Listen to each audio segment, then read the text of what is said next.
ಕನ್ನಡ ನಾಡು, ಇದು ಕನ್ನಡಿಗರ ನಾಡಿಮಿಡಿತ. ವಾರ್ ಮಾಡ್ತಾ ಇರತಕ್ಕಂಥದ್ದು ಅಮೆರಿಕದವ್ರು ನನ್ನ ಪ್ರಕಾರ ಖಮೇನಿ ಮೇಲೆ ಮಾಡಿರ್ತಕ್ಕಂಥ ವಾರ್ ಇದೆಯಲ್ಲ, ಇರಾನ್ ಮೇಲೆ ಮಾಡಿರ್ತಕ್ಕಂಥ ವಾರ್ ಅನಗತ್ಯವಾದದ್ದು. ಏನಾದ್ರು ಇದ್ರೆ ಈಗ ಒಂದ್ ಕಡೆ ಶಾಂತಿ ಮಂತ್ರ ಹೇಳ್ತಾರೆ ಅಮೆರಿಕದ ಟ್ರಂಪ್, ಇನ್ನೊಂದ್ ಕಡೆ ಯುದ್ಧ ಮಾಡ್ತಾರೆ. ಇದು ತದ್ವಿರುದ್ಧವಾದಂತ ಇದನ್ನ ನಾನು ತೀವ್ರವಾಗಿ ಖಂಡಿಸ್ತೇನೆ. ಖಮೇನಿ ಅವರು ಹತ್ಯೆಯಾಗಿದ್ದಾರೆ ಅಂತೇಳಿ ಟಿವಿನಲ್ಲಿ ಎಲ್ಲ ಬರ್ತಾ ಇದೆ. ಇದು ಖಂಡನೀಯವಾದಂತ ಇದು. ಮತ್ತೆ ಅವರ ಆತ್ಮಕ್ಕೆ ಚಿರಶಾಂತಿ ದೊರಕಲಿ ಅಂತೇಳಿ. ನೀನ್ ಕೇಳಿಸ್ತಾ ಇಲ್ವಾ? ಇನ್ನು ವಯಸ್ಸಾಗಿಲ್ವಲ್ಲ ಬಸವರಾಜು. ಖಮೇನಿ ಹತ್ಯೆ ಆಗಿದೆ, ಅವರ ಆತ್ಮಕ್ಕೆ ಚಿರಶಾಂತಿ ದೊರಕಲಿ ಅಂತೇಳಿ ನಾನು ಪ್ರಾರ್ಥನೆ ಮಾಡ್ತೇನೆ.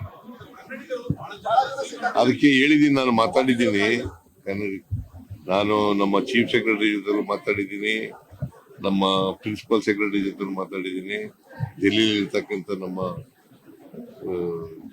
ರೆಸಿಡೆಂಟ್ ಕಮಿಷನರ್ಗೂ ಕೂಡ ಮಾತಾಡಿದ್ದೀನಿ. ಅಲ್ಲಿ ಬಂದಾಗಿದೆ,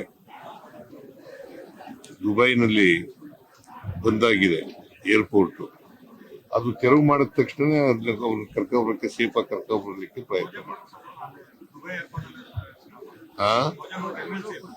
ಹೌದೌದು, ಭೋಜೇಗೌಡರು ಕೂಡ ಅಲ್ಲೇ ಇದ್ರು. ಅವ್ರ ಜೊತೆ ಮಾತಾಡದೆ, ನಾನು ಭೋಜೇಗೌಡರ ಜೊತೆ ಮಾತಾಡದೆ.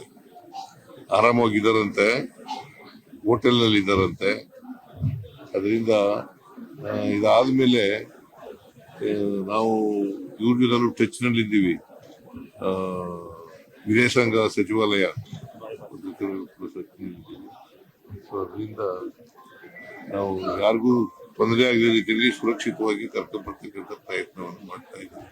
ಎಲ್ಲರೂ ಕನ್ನಡಿಗರು. ಬಳ್ಳಾರಿಯವರು 35 ಜನನ ಎಷ್ಟು ಜನ ಇದ್ದಾರೆ? ಅದೇ 52 ಅಂದ್ರೆ ಬೇರೆ ರಾಜ್ಯದವರು ಇದ್ದಾರೆ.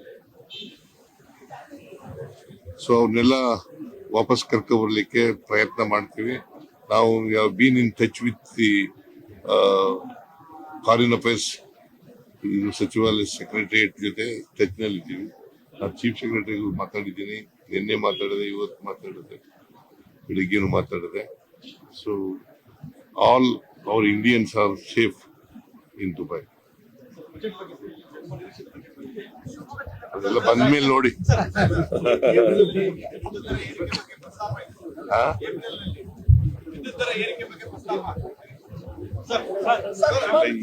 ಈಗಂತೂ ಸದ್ಯಕ್ಕಿಲ್ಲ.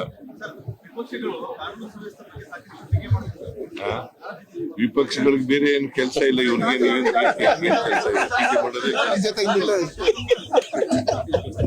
ಸಬ್ಸ್ಕ್ರೈಬ್ ಮಾಡಿಕೊಳ್ಳಲು ಕೂಡಲೇ ಪಕ್ಕದಲ್ಲಿ ಕಾಣುವ ಬೆಲ್ ಐಕಾನ್ ಕ್ಲಿಕ್ ಮಾಡಿ ನೋಟಿಫಿಕೇಶನ್ ಪಡೆಯಿರಿ.